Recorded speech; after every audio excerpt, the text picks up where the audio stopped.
Respuesta típica del suelo ante fuerzas cortantes. Los suelos, al igual que otros materiales, tienen comportamientos típicos.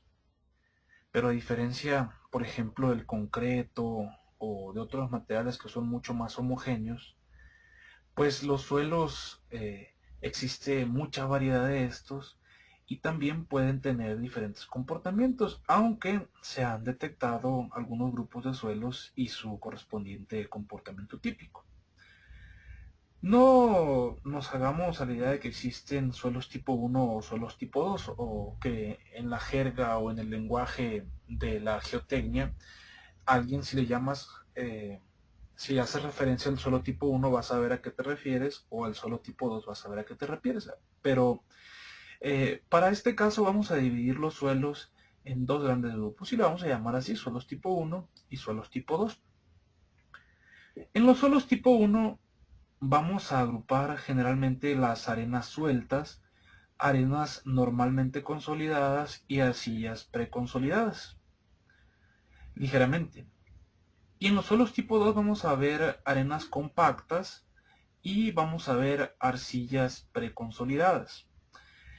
Lo que sucede es que estos dos grupos de suelos, o las arenas sueltas, en este caso las arenas densas, las arcillas normalmente consolidadas o las arcillas preconsolidadas, tienen comportamientos típicos.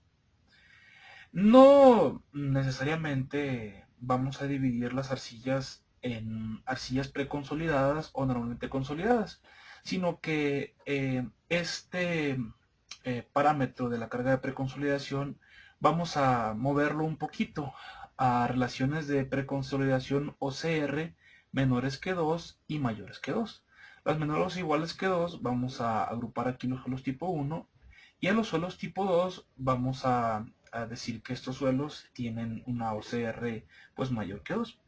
Pero ¿qué significa OCR? OCR viene del idioma inglés, Over Consolidation Ratio, y en español pudiéramos decir que es una relación de preconsolidación.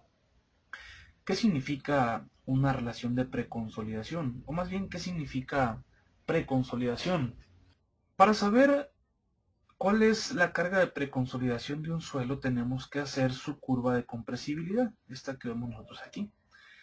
Recordemos de cuando veíamos el curso de consolidación en suelos, decíamos nosotros que si nosotros graficamos el esfuerzo vertical efectivo contra la relación de vacíos en una escala semilogarítmica, nos quedaría una curva similar a esta. Y a esta curva se le conoce como curva de compresibilidad. Vamos a ponerla por acá. Esta curva de compresibilidad tiene eh, diferentes tramos, pero básicamente vamos a hablar de dos de estos tramos. El primer tramo se le conoce como tramo de recompresión. En este tramo la carga el suelo eh, ya la había sufrido en una ocasión anterior. Y este tramo que vemos nosotros por acá es el tramo denominado tramo virgen. Yo puedo en el laboratorio preconsolidar un suelo, simplemente le aplico carga, y si esta carga es superior a la carga de preconsolidación, el suelo lo estoy preconsolidando. Si le aplico cargas menores a la carga de preconsolidación, yo estaré teniendo un suelo preconsolidado. ¿Ok? Esta relación de preconsolidación OCR se obtiene de la siguiente forma. Para obtener la relación de preconsolidación nosotros necesitamos dos cosas. El primero de ellos, que es el esfuerzo de preconsolidación que se obtiene al hacer intersectar estas dos tangentes y venir y leer esa carga de preconsolidación. Y el otro parámetro que necesitamos es el esfuerzo vertical efectivo que se está aplicando en un momento dado. Por ejemplo, si yo estoy haciendo una prueba de resistencia al esfuerzo cortante, esa prueba de resistencia al esfuerzo cortante puede ser que el nivel de esfuerzos esté por aquí, o puede ser que el nivel de esfuerzos esté por acá. Si el nivel de esfuerzo esté por acá, quiere decir que estoy en el tramo de recompresión. Quiere decir que esa carga ya el suelo lo había sentido antes. Entonces ese suelo va a ser un suelo preconsolidado. Pero cualquier carga que yo le aplique al suelo, después de esta carga de preconsolidación, diremos que esa carga del suelo nunca la había sentido, y ese suelo diremos que es un suelo normalmente consolidado. Si nosotros tenemos el esfuerzo de preconsolidación y el esfuerzo vertical efectivo. Vamos a suponer que yo tengo un esfuerzo vertical efectivo con un valor en este punto. ¿Ok? Este esfuerzo es menor que este, o sea, este esfuerzo va a ser menor que este, y esta división del esfuerzo de la carga de preconsolidación con respecto al esfuerzo vertical efectivo, al ser este mayor que este, me va a dar un número mayor que 1. ¿Ok? Entonces de aquí para acá, OCR siempre va a ser mayor que 1. Y de aquí para acá, veamos nosotros. Esta es la carga de preconsolidación del suelo, pero si le aplico una nueva carga por acá, esa carga jamás la había sentido este suelo antes. Entonces esta va a ser su nueva carga de preconsolidación. ¿Ok? Entonces, cualquier valor de aquí para adelante, la carga de preconsolidación y el esfuerzo que yo estoy teniendo van a ser los mismos. O sea, tanto el esfuerzo de preconsolidación como el esfuerzo vertical efectivo van a ser los mismos y esta división va a ser 1. De tal forma que, recapitulando, cualquier valor de OCR de aquí para acá es mayor que 1. Cualquier valor de OCR para el valor de esfuerzo de aquí para acá va a ser 1. ¿Ok? Entonces, si OCR es 1, hablaremos de que el suelo es un suelo normalmente consolidado. Y si OCR es mayor que 1, diremos que el suelo es un suelo preconsolidado. Pero al momento de que hacemos pruebas en las que nosotros obtenemos la resistencia al esfuerzo cortante del suelo, ese umbral donde cambia el comportamiento del suelo no necesariamente se da exactamente cuando tenemos OCR de 1, sino un poquito más para acá. Cuando tenemos OCR de 2, el comportamiento de aquí para acá es típico, pero de aquí para acá el comportamiento es diferente. Por tal motivo, entonces, nosotros dividimos en dos grandes grupos los suelos que tienen OCR menor que 2 o OCR mayor que 2. ¿Ok? Un suelo que tiene OCR mayor que 2 diremos que es un suelo preconsolidado, fuertemente preconsolidado. Entre 2 y 1 es un suelo ligeramente preconsolidado, y ya cualquier suelo que tenga un OCR de 1 diremos que es un suelo normalmente consolidado. Entonces, en estos grupos, recordemos, están las arenas sueltas, los suelos normalmente consolidados y las arcillas preconsolidadas. Y en el segundo grupo, las arenas compactas y las arcillas preconsolidadas. Recordemos qué es lo que estamos buscando. Estamos buscando explicar cuál es la respuesta típica del suelo ante estas fuerzas. O sea que estos suelos tienen una respuesta típica y estos suelos tienen otra respuesta típica. ¿Cuál es la respuesta típica de los suelos tipo 1? ¿Cuál es la respuesta típica de los suelos tipo 2? La veremos enseguida. Aquí tenemos unas gráficas, esfuerzo, deformación. Como estamos viendo esfuerzos cortantes, vamos a graficar el esfuerzo cortante contra la deformación. Y la deformación por cortante es una deformación angular. ¿Ok? Vamos a ver qué sucede con los suelos tipo 1. Recordemos que los suelos tipo 1 son las arenas sueltas y arcillas normalmente consolidadas. Los suelos tipo 1, cuando los sometemos nosotros a esfuerzo cortante, los suelos tipo 1 tienen una curva de esfuerzo de formación muy similar a la que vemos aquí en azul. ¿Qué diferencia tiene esta curva de esfuerzo de formación con las demás que vemos acá? Bueno, pues que esta curva es una curva que se le conoce dentro de la mecánica como una curva en la que el suelo presenta una falla dúctil. ¿Ok? O sea, conforme yo más le voy aplicando incrementos de deformación, el suelo va teniendo cada vez más incrementos del esfuerzo cortante, pero llega hasta un estado límite, que ese estado límite lo vemos nosotros aquí en esta línea horizontal, en el que llegamos a un esfuerzo cortante en estado crítico, que es este tau. Tau, CS, viene del inglés CS, critical state, y es el esfuerzo cortante en estado crítico. ¿Okay? Aquí está el comportamiento típico de los suelos de tipo 1. ¿Qué diferencia tienen los suelos tipo 2 de los suelos tipo 1? Bueno, los suelos tipo 2 presentan un pico en esa resistencia al esfuerzo cortante, como la vemos nosotros aquí, en esta y en esta otra que está por acá. Esta resistencia pico es superior que en un suelo tipo 1, pero inmediatamente después es rápido el decremento, si nosotros seguimos aumentando la deformación, el decremento de esta deformación, hasta llegar a valores similares a los que se obtendría en un suelo tipo 1. ¿Ok? Este esfuerzo cortante se le conoce como esfuerzo cortante pico. Los suelos tipo 1 generalmente no presentan picos en la curva de esfuerzo de formación unitaria. Ahora, quisiera hacer la siguiente observación.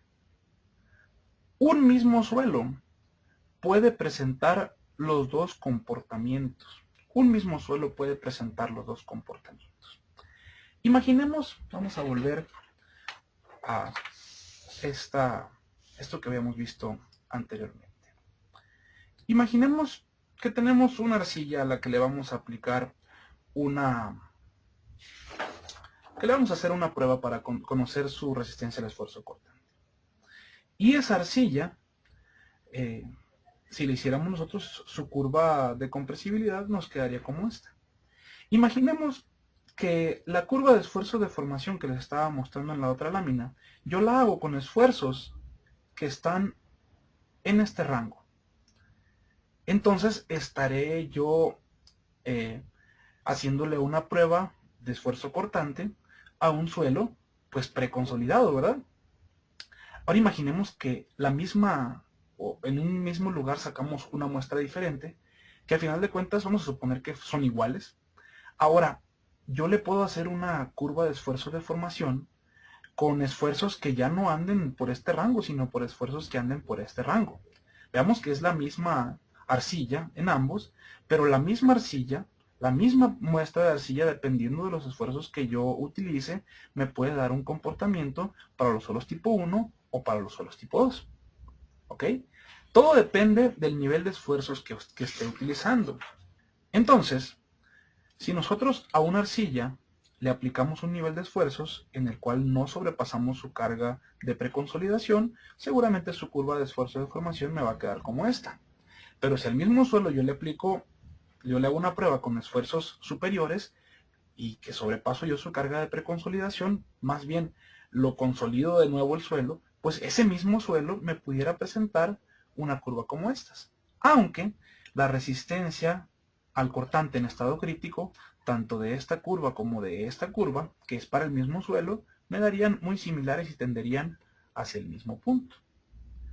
Dentro de los suelos tipo 2 también hay unos suelos que no es el general de los suelos, que también presentan un pico, pero al final de cuentas su resistencia al esfuerzo cortante final ya quedaría por debajo de la resistencia en estado crítico. A esta resistencia se le conoce como resistencia residual y es menor que la resistencia en estado crítico. Esos suelos le vamos a llamar suelos tipo 2A. Al final de cuentas, los suelos tipo 1 son los que presentan una falla dúctil en la que no tenemos picos, y los suelos tipo 2 son los suelos que presentan un pico o una falla frágil. ¿Qué sucede con el cambio volumétrico de estos suelos? Imaginemos que nosotros tenemos el suelo en la cajita que les había mostrado anteriormente y solo pudiera variar este suelo en su magnitud vertical. Vamos a llamarle deformación vertical. Esta deformación vertical, pues, si nosotros la graficamos como si fuera un volumen, quedaría más o menos de la siguiente manera. Los suelos tipo 1, conforme yo voy aplicando la deformación acortante, estos suelos cada vez más van disminuyendo. Aquí tenemos una compresión disminuyendo cada vez más de volumen, hasta que llegan a un volumen en el que ya no pueden disminuir más. Y los suelos tipo 2 presentan un comportamiento diferente y muy interesante. Estos suelos, inicialmente, lejos de disminuir de volumen, como estos que vemos nosotros acá, inicialmente disminuyen de volumen, pero posteriormente estos suelos tienden a aumentar de volumen. ¿Ok? Este aumento de volumen se le conoce como dilatancia. ¿Ok? Si yo a un material le aplico esfuerzos y este material, en vez de disminuir de volumen, aumenta, se dice que ese suelo es un suelo dilatante o que presenta dilatancia. Les estaba explicando que cuando un suelo llega a este punto, el esfuerzo cortante en estado crítico, es cuando ya, por más que yo siga deformando la probeta, esta mantiene un nivel de esfuerzo cortante constante. Si yo grafico la relación de vacíos contra la deformación acortante, veremos nosotros que sea, llámese para suelos tipo 1 o para suelos tipo 2, llega un momento en el que el suelo ya no sigue disminuyendo o aumentando de volumen. Esa relación de vacíos que, por ejemplo, para un suelo tipo 1 va disminuyendo, y para un suelo tipo 2 primero disminuye y después aumenta, como es el caso de lo que vemos acá. Al momento de que llegamos a un punto donde los esfuerzos